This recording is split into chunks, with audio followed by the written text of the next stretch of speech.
Why don't you bring on our soccer guest? We always love when we get to bring him on. Well, it also means that it's soccer season. And who better to have on at the beginning of soccer season than one of the voices of soccer in JP Dellacamera. JP, how are you? Hey guys, how are you? We're fantastic. We get to hear your voice. How excited are you to get back to calling games? I can't wait to get back to normal. First of all, calling games is part, I think, of being normal. It's great that fans are being allowed in on a limited basis. I noticed it the other night when I watched the game on television. You can hear it. It's the real crowd. It's the real drums. It's the real cheering and the real booing. And we've missed that. I'm hoping that sometime this summer we'll get back to full capacity. And then only then, I guess, we'll be back to normal. But we're all anxious for the start of the season and a return to Major League Soccer. I have a broadcaster question. Players get training camp in the preseason. How do you get ready for a new season as a broadcaster? Nobody's ever asked me that. That's a great question. I think it's like when somebody says to me, how much homework do you do for a game? And I always say, I can't even tell you because the homework never stops, right? So if I watched 2 hours of television the other night of the Union game and another 2 hours of the Columbus game, that's 4 hours in my prep that I don't even count because I'd be watching those games anyway, right? So I think that, whether you're watching the Premier League, whether you're watching Serie A, whatever it is, soccer is now really a 12-month business. Men's game, women's games, there's always something to watch. So I think that you just try to stay in the mix, right? And the MLS off season is similar to what hot stove in baseball. Like we're all waiting to see what teams are going to do. And even now, I think take it to a different level, guys. How many people are now following what Brendan Aronson is doing at Red Bull Salzburg and Mark McKenzie with his club in Belgium? Like we're all interested in that. Well, not only do you have to prepare for a season of MLS, but for the casual fan, they turn on the game the other night and they go, wait a second, the Union's playing. That's not on the MLS schedule. What's going on? How hard is it to not only to prepare and do your homework for the MLS games, but for this tournament as well? Yeah, well, this tournament is all Fox. And so far, if you're talking CONCACAF Champions League, I haven't had to do any of those games so far. So I haven't had to prep, for CONCACAF Champions League, but I do know enough about it. It's unfortunate in a way that Fox has the rights. It's good and it's bad. It's good for the country because everybody gets to see it, but CONCACAF controls everything. So the Union could not put that game on television. I don't believe they could put it on radio. They couldn't do streaming. There's so many restrictions because CONCACAF owns it. So, but it was fun to watch the game the other night. I'm watching like everybody else as a fan. And that was very impressive. Not only the second leg, guys, because they scored the 4 goals, but that first leg in Saprissa, huge. I mean, that really set the table for all of the MLS teams, right? Because you could lose the tournament on the first leg. And that's what Real Esteli did the other day against Columbus, right? When you lose 4-0 in the first leg at home, there's no miracle comeback, guys. It's over, right? And that's why last night, that's not the team you're going to see on Sunday that you saw last night. So if you studied up on Columbus to prepare you for Sunday, throw those notes away. Yeah, but see, you just pointed out that you didn't call the game, but my point was you're still preparing. You still know everything that's going on with Saprissa and how that's going to impact what's going to happen next, which is not only do you have to worry about that tournament, that this was kind of a heightened preseason event that gets you ready for what's coming Sunday, which is the Union battling in their first home game, their first regular season game against the MLS Cup champions. Yeah. How great a matchup is that, by the way? Supporters Shield winners versus the MLS Cup champions. They played twice last year, right? Columbus won them both. Both games were close, decided on, a play or two. But also, when you think back to that, both of those games were in Columbus. It was a quirky schedule last year. Nothing was balanced about the schedule. How many times did our team play against New England? And they didn't even play some of the teams, right? I don't think the Union played last year against, at least during the regular season anyway. I don't remember Atlanta or Nashville. There were so many teams that they didn't play, and yet they got so tired of facing New England. I think this year it'll be, but just 2 games in total. And then there are some teams in the East you'll play 3 times and some 2. But it'll be a more of a balanced schedule certainly than last year. And the hope and the goal is to get in all 34 games. You mentioned the people that are going to follow Aronson and McKenzie. Can you talk a little bit about this year's team, some of the changes in personnel? Sure. Fontana, we saw him against Saprissa play well. What should fans expect from this team? There's a youth movement, some new players here. What should we look for?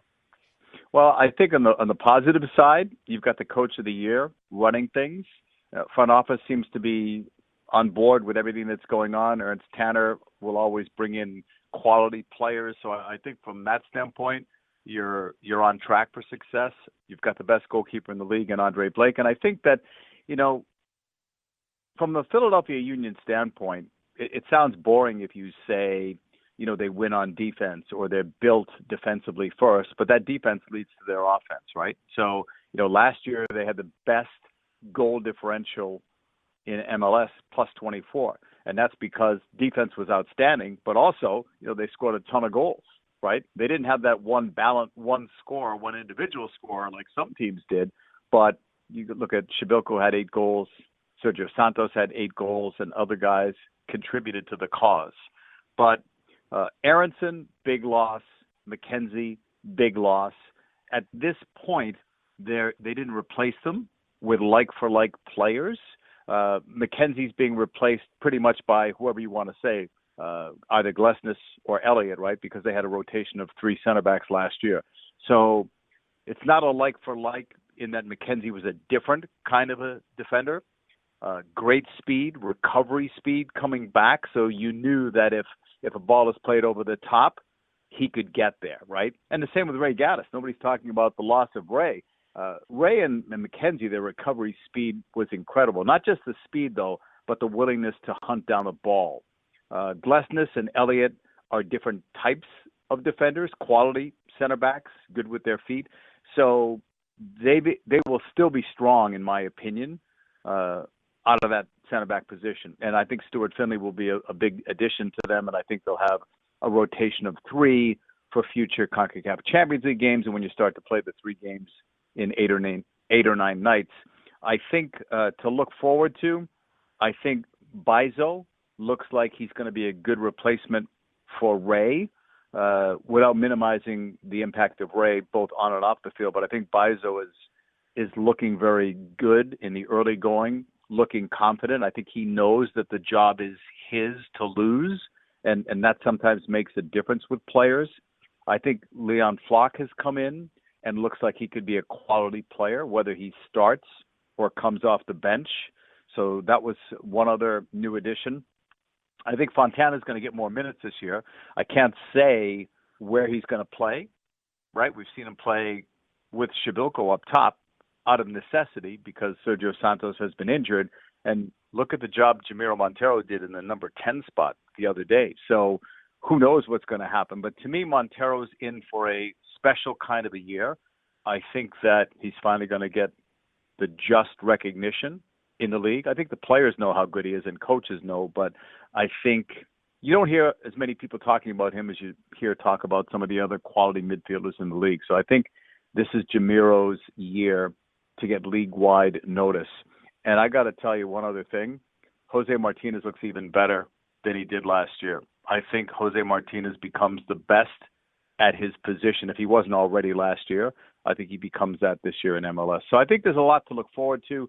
I don't think either of these teams, by the way, that you see on Sunday are the finished product. I think both teams are still looking for additional players, and those additional players should fit into the puzzle for both Philadelphia and with Columbus.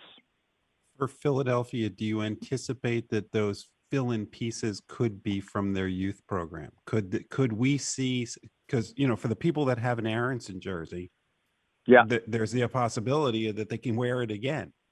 You mean a Paxton Aronson jersey? Yes, yeah. I see Paxton actually getting a lot of minutes. I do, based on my conversation. I didn't have a conversation with Jim about Paxton specifically this year, but I had asked him at the end of last year if he foresaw a situation where he would get some minutes, and he said absolutely. And he did play him in the preseason. But, when I talk about new additions, we know about the players that they currently have, right? So, whoever you want to say, whether you want to say, McGlynn, you want to say Sullivan, you want to say Aronson, whoever you want to say, DeVries, who's out right now with an injury, I think all those guys are going to get minutes. You're going to play, 3 games in 9 nights or 3 games in 8, CONCACAF Champions League, Lamar Hunt U.S. Open Cup. So I think the minutes are coming. But when I talk about additional pieces for both teams, I'm talking about other players, whether it's trades, transfer market. In the case of the Union, I can't recall. Can you guys think of a trade that they made, within the league? It's mostly transfers, that they bring in. They managed to bring in the players that, even though Montero had a very good price tag, by the way, people don't talk about that, high price tag considering, that's a bargain. Jose Martinez, bargain. Kai Wagner, bargain.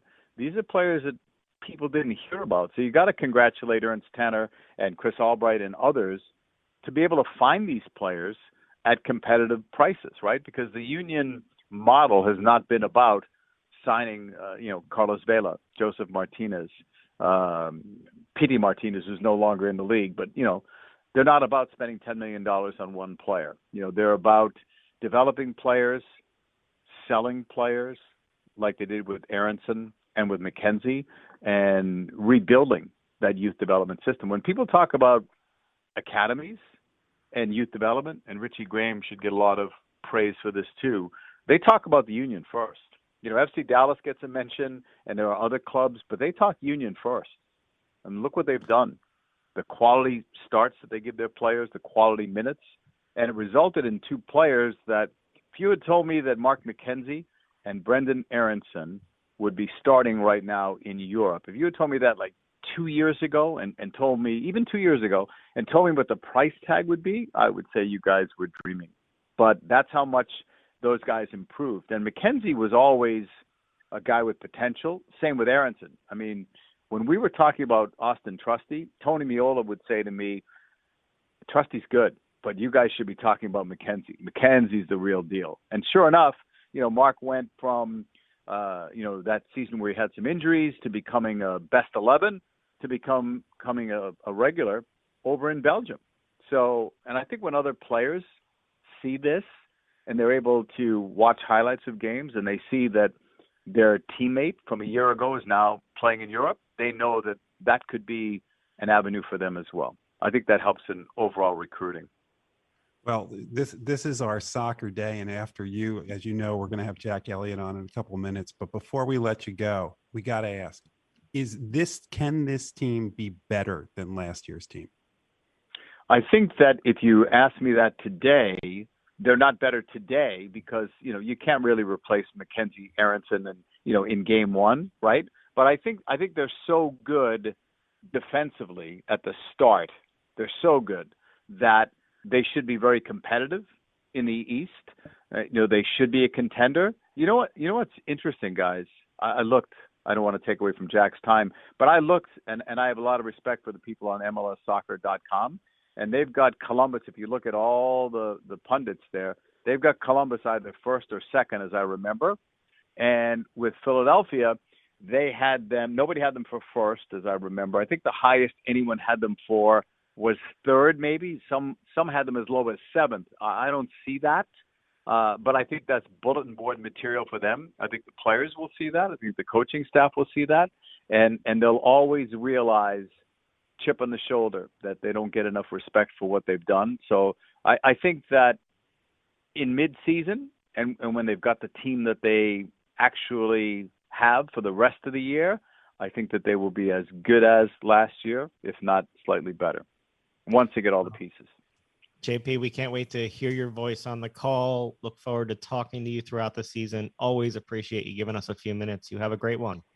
Anytime, guys. Tell Jack how well he and the team played Wednesday. I want to say last night, but it was Wednesday night and also in that first leg in Saprissa. We will pass that on. You have a great day. Thanks. You too. See you.